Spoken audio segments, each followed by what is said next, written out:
Речь Сталина о таджиках. Я хочу сказать несколько слов о таджиках. Таджики – это особый народ.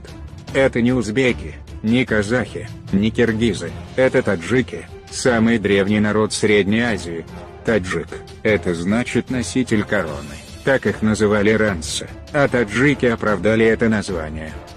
Из всех нерусских мусульманских народов на территории СССР таджики являются единственной нетюркской, иранской народностью. Таджики – это народ, чья интеллигенция породила великого поэта Фердоуси, и недаром они, таджики, ведут от него свои культурные традиции. Вы, должно быть, чувствовали в период декады, что у таджиков, художественное чутье тоньше, их древняя культура и особый художественный вкус проявляются и в музыке, и в песне, и в танце.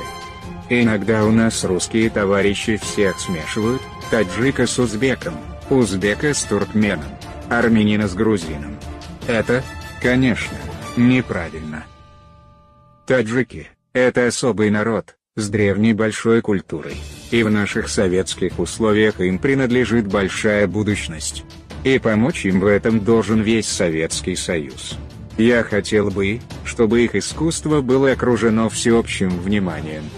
Я поднимаю тост за то, чтобы процветало таджикское искусство, таджикский народ, за то, чтобы мы, москвичи, были всегда готовы помочь им во всем, что необходимо. Сталин Иосиф Виссарионович. Речь на приеме в Кремле участников декады таджикского искусства 22 апреля 1941 года.